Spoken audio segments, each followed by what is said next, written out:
Welcome back to the class, everyone. Today we are going to be talking about Savage Opress and his brand spanking new GAC Omicron. CG literally just dropped this about an hour ago, and I've been looking over it, and a lot of it honestly looks very, very cool, and it's gonna come down to, does he have a place in the game? Because we've seen this before with either Omicrons or Zetas, where a lot of the things have really good mechanics, but can they actually fit on a team in game? Is this relevant? Is this necessary?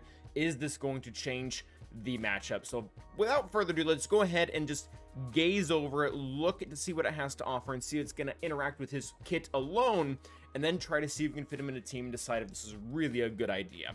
So starting off, we'll just read everything off. Savage gains 50% defense and max health and offense and 30 speed at the start of the encounter. So he's getting a huge boost to his stats.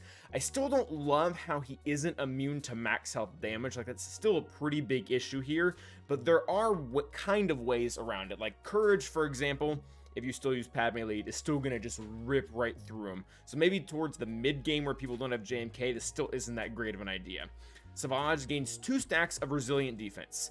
Quick reminder, resilient defense is the fake taunt that Mace Windu has been using, where if you hit him, the taunt just goes away rather than staying forever. So it allows typically characters to work or function well with other tanks on the team, because you constantly kind of get stuck back between the two of them, because it's not really that consistent of a taunt. At the end of his turn, Savage gains 2 stacks of resilient defense and 10% turn meter, max 50% for each debuff on other Sith allies whenever Savage is critically hit. He gains 16% health steal and offense. So this is good. A lot of the other Sith teams we have, they function very, very well of having debuffs. Sith Empire takes them all and kind of transforms them into other things. Trey herself kind of takes them and then turns them around, whereas Nihilus ends up getting more turn meter and tankier as his team gets hit with debuffs. C just doesn't really care. He just kind of throws them out. So the Sith in general, no matter which one of these squads it kind of ends up going on, being or taking debuffs is much a part of their style, or it has to do with what they do. And he gains 16% health steal and offense, stacking to max 160%, so we can stack 10 times. And all other Sith allies gain 4% health steal and offense. That's pretty darn cool, actually. The only issue is that's probably going to go away when he dies. We'll have to see the actual coding for it. Recover 50% health and protection and gain 10% turn meter until the end of the encounter. While Savage has resilient defense, he has 50% defense per stack. That is huge. He is going to be so stinking tanky, which can't be prevented or dispelled. Whenever Savage gains taunt, he dispels it and gains 2 stacks of resilient defense. So that part right there is useless. Like, I'm pretty sure they just copied that over from the description from Mace's kit to this one, because as far as I checked, there isn't actually a way that Savage can gain taunt. His own kit doesn't offer it, and then on top of that, he's not a tank, so when you put him with, say, C or with Want, he's not going to get that even if you follow through with what they want you to do. So I think that's just there as a precaution that he never is actually taunting. If there is a character in game that does make him taunt eventually, or if they rework his kit, I don't know.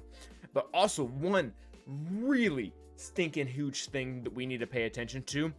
It says here, while Savage has resilient defense, he has 50% defense per stack and is inflicted with vulnerable.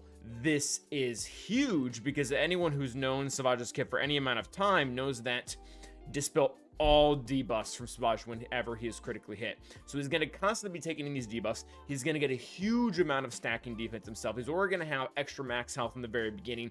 He is going to become yet another really good taunting tank for the Sith. So I really love this kit. Part of me really still kind of wishes he was immune to max health damage. I think that would make him a little bit more versatile. It would kind of put him around the same level as Malik and Malgus. He doesn't really need to be there, but it's certainly nice. That being said, I love the Omicron. I think it's a good design. I think it goes with this kit. I think it fits with the faction. Does Savage have a place in the current game, though? Because the way the Malgus team is currently set up is he really likes Sith Empire, period. And I think with Talon, you can make a lot of excuses to kind of put her in because of what she does with the leader who's tanking. She's not at Sith Empire, but she gets a lot out of that. But in general, for the rest of the Sith, I think he's going to make a difference. And honestly, this is a character that I probably, not right now because I have other priorities, I'm trying to work towards Rey, finishing her off, and then eventually I'll probably want to hit Profundity as soon as I can. But this is an Omicron and a character that I probably am going to relic up to at least relic 5. I think he's going to pair stupid well with C. I think he's going to be able, on the amount of defense that he's going to be constantly stacking, he might be able to ward off some of the lighter counters that are currently around, just because they're not going to be able to take him down nearly as easily, and he's going to be a way for the C team to actually be able to cleanse their way out of things, so that counters like General Grievous that constantly needs target lock around, or Wampa that is constantly putting dots out so they can gain offense, so they can hit harder, so we can get all the sides down. He's gonna be able to interrupt that, especially with the crazy amount of defense that you're going to be adding to the kit. It's going to be very, very, very hard to kill him.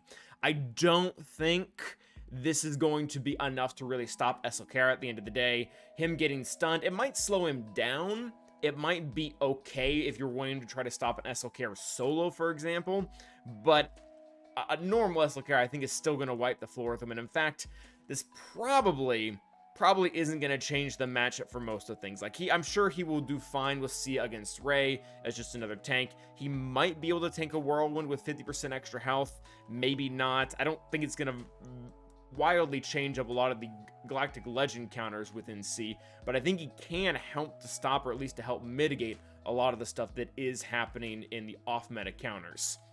That being said, he'll probably go okay-ish with Traya as well. Traya really does everything she kind of needs to do on her own. I really do like the idea of a taunt jumping back and forth between Savage and Scion. I think that'll go really, really well with the kit, but I don't think it's going to be necessary. It's going to ensure a lot of counters. I don't think it's going to exactly open up new doors to new counters. So this is probably, if I had to rank them, and I probably will be doing a GAC Omicron ranking video here pretty soon, but if I had to rank them, this is probably just above I forgot her name now, Asajj. This is probably just above Asajj, where Asajj does a very similar thing. She makes the team better, but it doesn't really open up a slew of new counters. She's going to help them do what they already do. I think Savage is going to keep pushing C and keep pushing Traya to do what they do, just in a better form, more secure. And if we had to rank them below someone, probably Dash. Dash, I think, makes a bigger step where it's very subjected to one team, but at the same time, that team does start to beat and hold against things that it otherwise really wouldn't be able to. So overall, okay, I think this can almost be looked at as a mini lifter to C. I think he's gonna pair really stinking well with him, with you always wanting to go after C last. But at the end of the day, I just don't think not being able to be immune to max health damage is going to be a hindrance to them. He's going to be able to shake up the dots, but there's other things out there too that just randomly deal max health damage. I know the bros like to do it a lot. Chewbacca can do it. There's exposes that are probably going to get triggered before he's able to cleanse them off. Other things like that I think still just leave him a little bit open. So that's overall my thoughts. Let me know what you guys think. Let me know if there's another team that I missed. I don't know if you can maybe throw him on Star Killer. But that being said, remember to like and subscribe. And as always, stay awesome.